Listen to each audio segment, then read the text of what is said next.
Buenos días, el tema que vamos a tratar hoy día es el plagio. Mi nombre es Jonel Alarco, actualmente soy editor adjunto de la revista peruana de Medicina Experimental y Salud Pública del Instituto Nacional de Salud. En lo que se refiere a la definición de plagio, según la Real Academia de la Lengua, la definición de plagio dice es copiar en lo sustancial obras ajenas dándolas como propias, ¿no? Un concepto bastante utilizado y ya de reconocimiento común. Se refiere a la apropiación de ideas, procesos o resultados o palabras sin, esto último resaltado, el debido reconocimiento. Es decir, que una persona puede tomar la idea de otra y simplemente no lo cita, no le da el debido reconocimiento como se dice acá, ¿no? Entonces, esa es una definición creo bastante apropiada de lo que sería el plagio, ¿no? Eh, Como también se menciona en esta diapositiva, el plagio surge tempranamente en la vida académica y esto es un poco por inexperiencia por parte de los mismos investigadores cuando no conocen que realmente esto es una práctica que no se debería realizar, una mala práctica en investigación y en lo que se refiere a la parte ética, ¿no? Según lo que es el Código Nacional de Integridad Científica, promulgada en marzo del 2024 del CONCITEC, es una mala conducta científica que consiste en el uso de ideas o formulaciones verbales, orales o escritas de otras fuentes sin que se le asigne exprese o claramente correspondiente crédito, ocasionando así la percepción de que son ideas o formulaciones de autoría propia, ¿no? Entonces ahí hay una definición ya un poco más amplia de lo que se refiere al plagio, brindada en este nuevo Código de Integridad Científica del CONCITEC, ¿no? Para hablar acerca de los tipos de plagio, básicamente los cuatro principales son los que ustedes pueden observar en la diapositiva. Tenemos el plagio completo, o también conocido como el plagio total, que hace algunos años, no tantos, era un plagio bastante frecuente. Después tenemos el plagio literal, que es el plagio que todos conocemos, es el plagio que vemos a cada rato en las noticias, o también conocido como el plagio verbatim. Tenemos el otro tipo de plagio que se denomina parafraseo o el plagio verdadero, que es un tipo de plagio muy poco reportado en la literatura, debido a que su detección es bastante complicada, ¿no? Y lo vamos a ver en más detalle.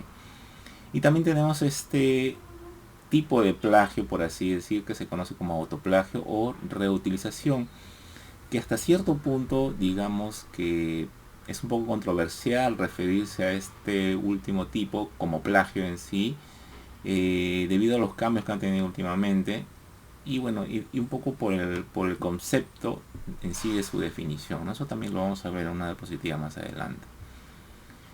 En lo que se refiere al plagio completo, en realidad la definición sería pues copiarse todo, absolutamente todo, si existe por ahí un artículo o un proyecto, simplemente es la copia completa de todo el proyecto, de todo el artículo que ya se ha publicado. Por ejemplo, ¿no? Simplemente pues sería descargarse el artículo, pasarlo a Word, borrar los nombres de los investigadores y aquellos que quieren cometer esta falta pues colocan su nombre, ¿no? Y lo envían a publicar a una revista X, ¿no?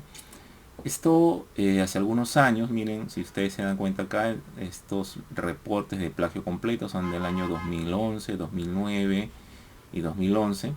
Entonces no estamos, digamos, hasta hace mucho tiempo atrás con esta falta ética, ¿no? Lo que ocurría acá era lo que les mencioné, ¿no? O sea, se había conformado un grupo de personas justamente para cometer esta falta ética, ¿no? Si ustedes se fijan acá, tenemos a la mano izquierda el artículo original, el artículo pues que presenta la información novedosa, la información que se ha publicado, y esta era descargada y los autores eliminados y era suplantado por otros autores, ¿no?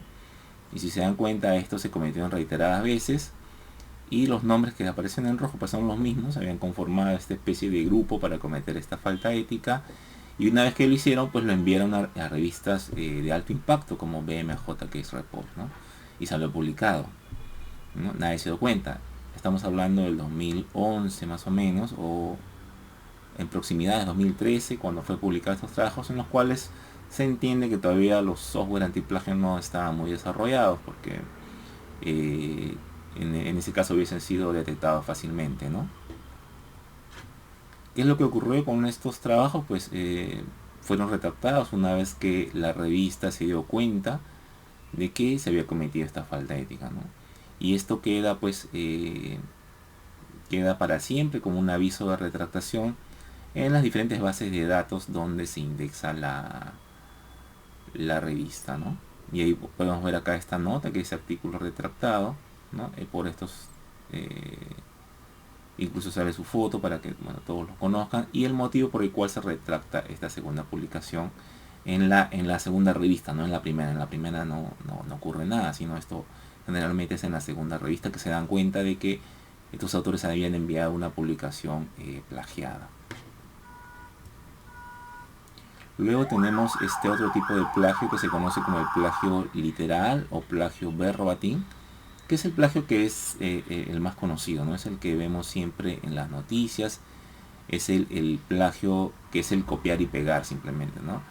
Acá sí hay que tener en consideración varias cosas en lo que se refiere a este índice de similitud, ¿no? Que estos software antiplagio pueden llegar a detectar cuando se pasa el artículo, la tesis o el documento que se quiera someter a la detección de plagio, pues va a salir resaltado en color algunas partes que se confrontan con literatura previamente publicada y disponible en internet, ¿no? Acá lo que sí quisiera un poco discutir es en sí el software ayuda a poder, digamos, encontrar estas duplicidades, pero en realidad el programa, el software que se utiliza no define plagio, ¿no? Porque en realidad el plagio, como hemos visto, tiene que tener un contexto de que alguien lo revise. Por lo tanto, esto debe ser realizado por una persona, por un revisor, y él es quien después de hacer esta revisión, pues podría decidir si efectivamente se cometió o no se cometió plagio. Ahora, los índices de similitud pueden variar, ¿no? O sea, tenemos actualmente bastantes instituciones en el Perú y cada uno maneja sus propios índices de similitud, ¿no? Por ahí se puede encontrar, no sé, algunas instituciones que permiten, por ejemplo, el 10%, otras que permiten el 15%. Eso depende más o menos de los criterios que ellos manejan, ¿no? Pero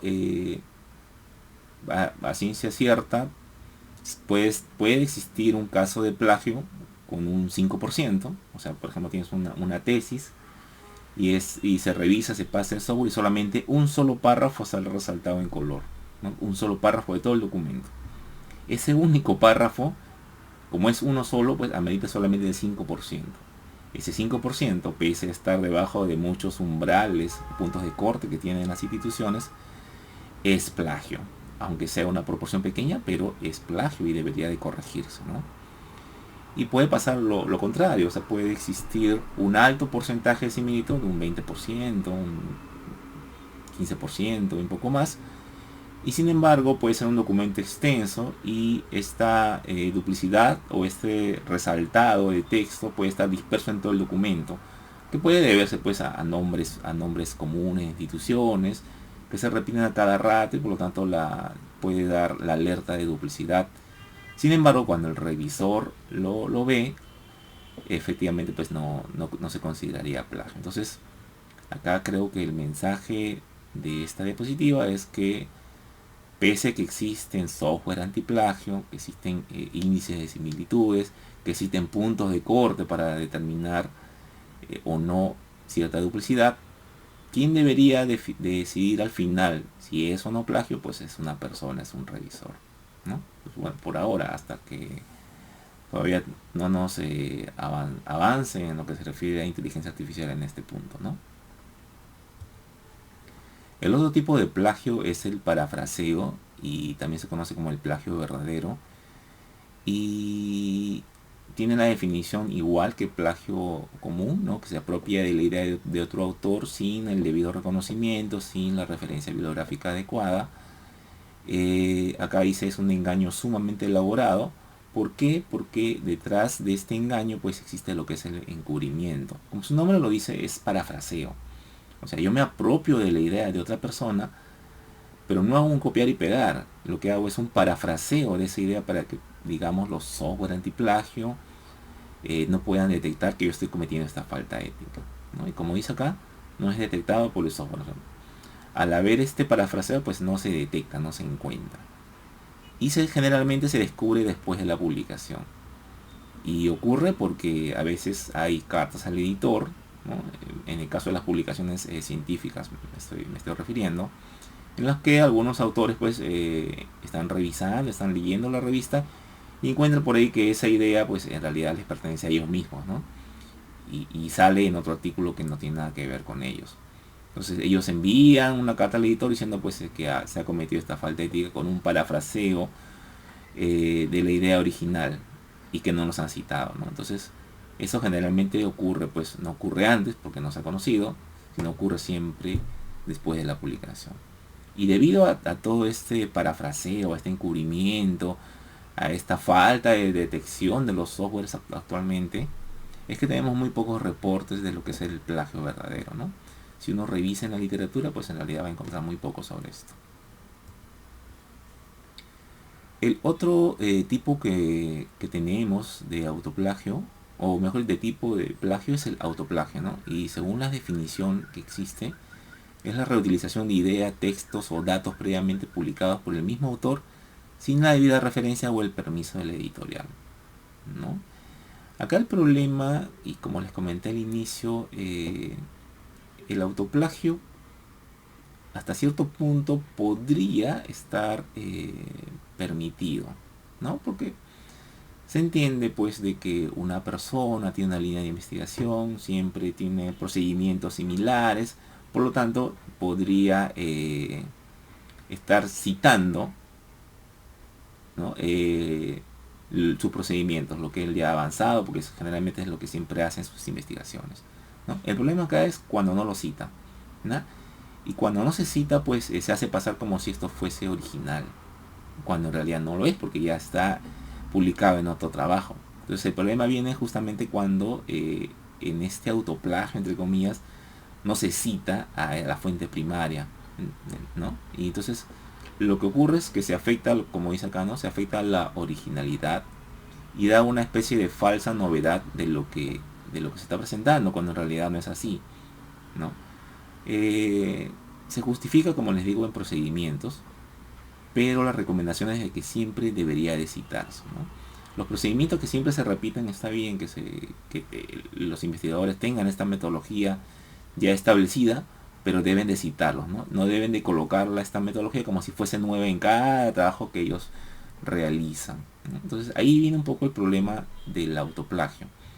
Y otra de las cosas que también se ha discutido bastante, es si debería de llamarse como tal autoplagio, ¿no?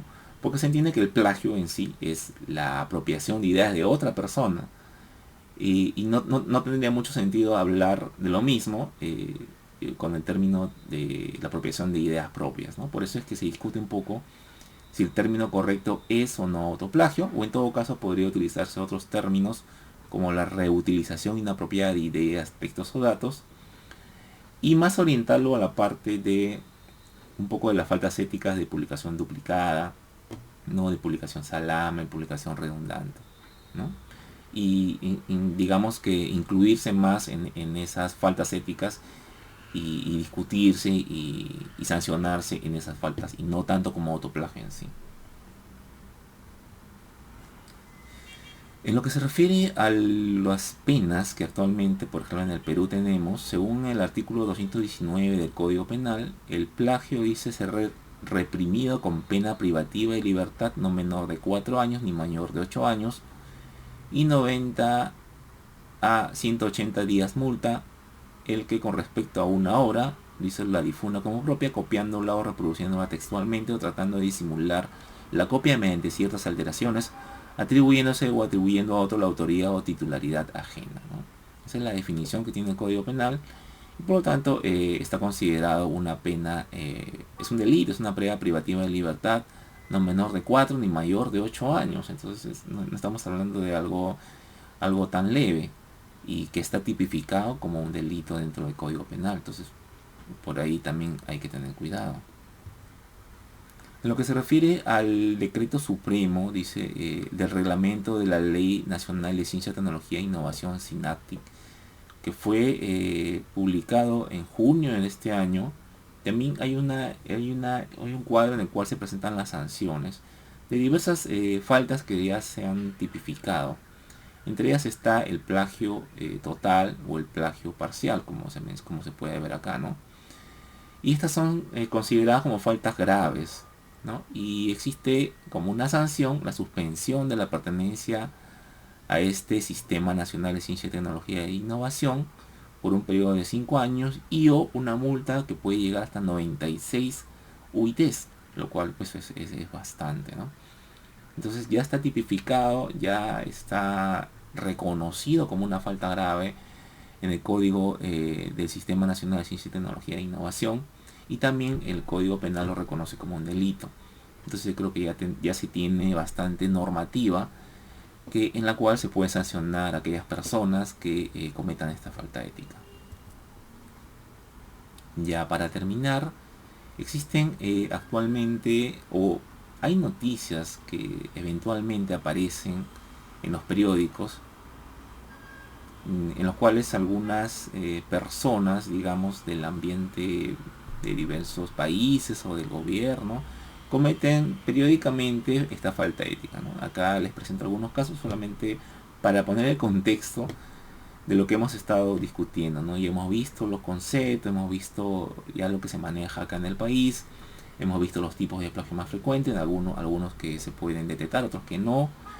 Hemos visto las sanciones, lo que actualmente se tiene ya tipificado dentro de la normativa peruana.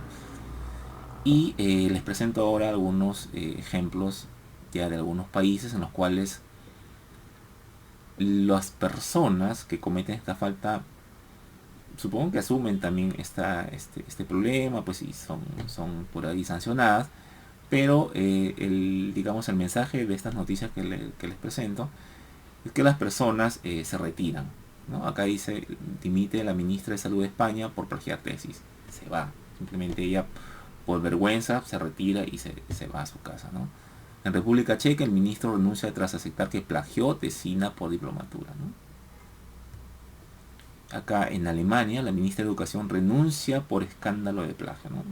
Por ahí sale, o sea, se conoce dentro de su vida universitaria sus tesis, ¿no? Que actualmente están difundidas en los repositorios y que cualquiera lo puede descargar y puede someter a estos software antiplagio, pues, y se encuentra que tiene duplicidad, ¿no? Y después está el presidente de Hungría, que también renuncia por plagiar tesis de doctorado. Entonces, como ustedes pueden ver, el plagio es algo que aparte de que es un delito, es una falta que es sancionada, también está la vergüenza de la persona que lo realiza, y cuando esto se llega a descubrir, pues simplemente la persona pues renuncia al cargo que estaba ostentando, ¿no? Hasta ese entonces. Entonces creo que esto era lo que les quería presentar. Hemos visto varias cosas de plagio y bueno, muchas gracias por la atención y será hasta la próxima.